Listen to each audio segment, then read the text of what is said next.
listen to the engine moaning out his one old song. You think about the woman or the girl you knew the night before. All right, folks, we are back. It's the Alex Jones Show. I'm subbing in. I'm Jason Bermas. I just want to let everybody know that they can go catch a sneak peek of Alex's latest film, The 9/11 Chronicles Part 1, Truth Rising, over at the Alamo Drafthouse on Saturday, May 17th at 4 p.m., Sunday, May 18th, 7 p.m. We're talking to Tommy Chong right now. And before we get back to the prison and dehumanization, Tommy, you mentioned how these people like to create order out of chaos.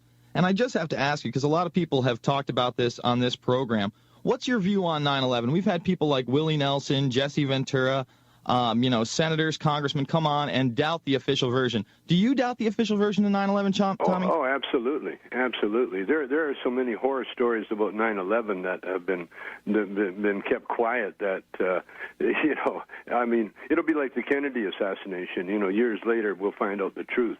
Mm-hmm. Absolutely. Well, what do you think some of the biggest inconsistencies in the official version are? Well, the biggest inconsistency is the fact that who was allowed to fly after everything was shut down? Mm-hmm. It was the Bin Ladens. Yeah, absolutely. I mean, they blame this guy, and then they let the family go while everybody else is grounded. Yeah, it would have been great to have them to ask them some questions, or to torture them. Actually, once we got Bush. Got the torture thing under his belt. Well, what interests me is this week they actually reported that everybody who was involved in the USS Cole bombing, again, it's supposedly Al-Qaeda, the big boogeyman, was let go in Yemen.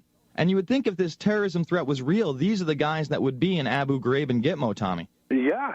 Well, you see, that's how it works, and that's the way it worked in prison. By the way, it's the same system that they have.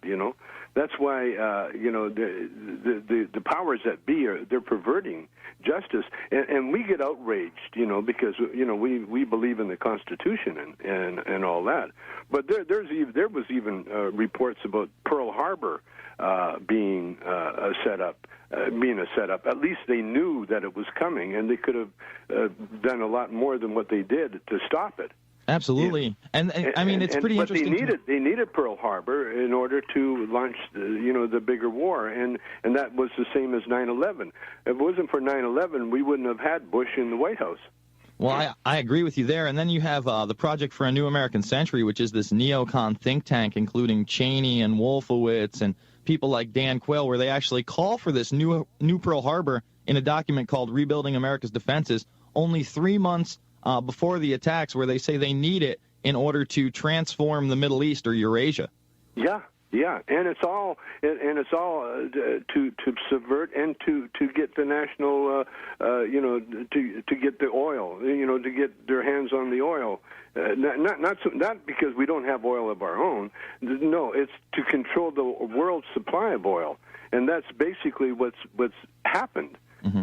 And this is why I'm saying the universe is so perfect, because the oil prices and that have just forced people to go to the electric car. And now Toyota is the biggest car manufacturer in the world because they have a hybrid. And we have the technology to have full-on electric cars, and eventually we will have to have them because no one will be able to afford the gas cars, and so see, no matter what these guys do, eventually it balances out. Well, my view is this: I mean, the last 2 years, the oil companies have posted record profits. Yeah. Obviously, there's no shortage of oil. What they've done is they've gone in, they've taken over the second richest oil nation in the world, Iraq, and because they control the supply, they can demand as much money as they like, and that's why we're seeing $4 a gallon oil, and soon to see $5 a gallon oil this summer. Absolutely, but what it does, it forces. It's just like the food shortage. We have two problems in America. We have we're getting a food shortage, and we have obesity problems. So it sort of evens itself out, Well, those are two subjects we actually do talk about a lot on this show. Yeah. I mean, food shortage, a lot of people don't understand that the gas also jacks up the price of food because the supplies are shipped throughout the country, and we're just being raped over and over again on not only the gas prices but our food prices as well. So you see a lot of modes of control. Do you fear that they might carry out yet another attack for more control in this country? Well, it's going to be difficult for them to do that. You can't. It's like telling the same joke twice. People are ready. And so there's going to be citizens that will blow the whistle or alert them. Like there was that FBI agent in Milwaukee that knew about that one terrorist. Okay, all right, hold on 1 minute, Tommy. We'll be back after this. It's the Alex Jones Show. We have Kevin Booth, Tommy Chong, Josh Gilbert, and Matt Stevens. We'll be back after this. We're on the march.